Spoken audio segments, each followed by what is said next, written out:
Biarkanlah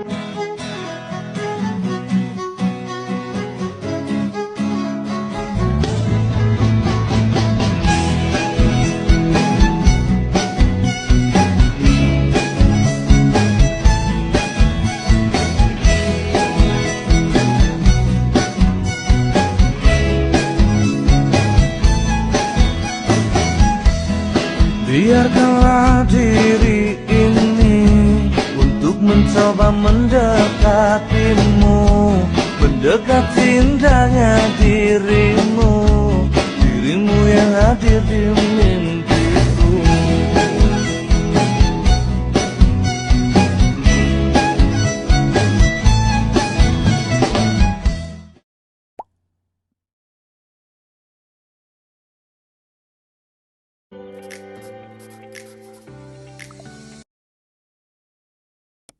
Pertama ada penis. Penis adalah organ kelamin pria yang berbentuk bulat panjang yang berfungsi untuk kopulasi. Saluran mengeluarkan sperma urin keluar tubuh. Kemudian ada skrotum. Skrotum yaitu kulit pembungkus luar yang berfungsi sebagai mengatur suhu testis agar sesuai untuk produksi sperma. Sedangkan testis berada di dalam skrotum yang terdiri dari dua buah bentuk bulat. Lalu, apa fungsi dari testis ini? Testis berfungsi untuk memproduksi sperma dan memproduksi hormon yaitu testosteron. Produksi sperma dimulai saat masa pubertas.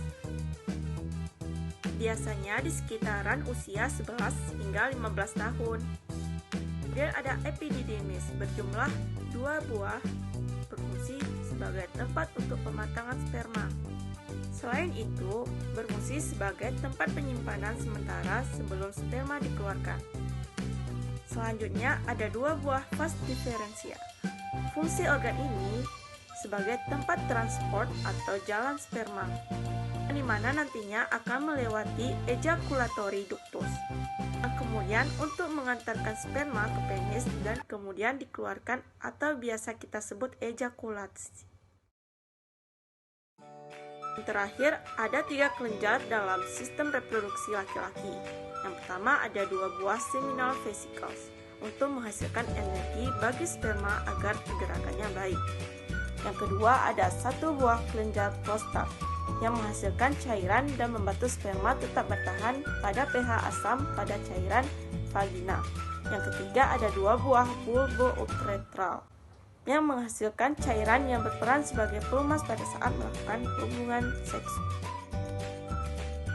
Baiklah, saya akan menjelaskan mengenai bagian-bagian apa saja yang ada pada organ reproduksi pria. Yang pertama ada penis, berfungsi sebagai alat senggama dan sebagai saluran untuk menyalurkan sperma dan air mani. Yang kedua ada glans, adalah bagian depan atau kepala penis. Glans banyak mengandung pembuluh darah dan syaraf.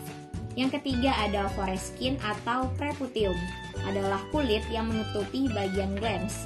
Yang keempat ada kandung kemih, adalah tempat penampungan sementara air yang berasal dari ginjal atau air seni. Yang kelima ada uretra atau saluran kencing, yaitu saluran untuk mengeluarkan air seni dan air mani. Yang keenam ada kelenjar prostat, yaitu kelenjar yang menghasilkan cairan yang berisi zat makanan untuk menghidupi sperma. Yang ketujuh ada vesicula seminalis, fungsinya adalah menampung sperma yang telah matang. Yang kedelapan ada vas deferens atau saluran sperma, yaitu saluran yang menyalurkan sperma dari testis menuju vesicula seminalis. Yang kesembilan ada epididymis, berfungsi sebagai transportasi sperma, konsentrasi, perlindungan, dan penyimpanan sperma. Yang ke-10 ada testis, berjumlah 2 buah untuk memproduksi sperma setiap hari dengan bantuan testosteron. Yang ke-11 ada skrotum, adalah kantung kulit yang melindungi testis, berwarna gelap dan berlipat-lipat. Skrotum adalah tempat bergantungnya testis. Baiklah, itu dia tadi penjelasan saya mengenai bagian organ reproduksi pria. Baiklah, saya akan menjelaskan urutan proses terbentuknya sperma dimulai dari spermatogenesis. Spermatogenesis adalah proses pembentukan sel sperma di dalam testis pria. Spermatogenesis sendiri berasal dari kata spermato yang memiliki arti benih dan genesis yang berarti pembelahan. Urutan prosesnya sebagai berikut. Ketika sel sperma telah matang, spermatogonium memperbanyak diri dengan cara mitosis dan meiosis. Setiap spermatogonium akan membelah secara mitosis, membentuk spermatosis primer.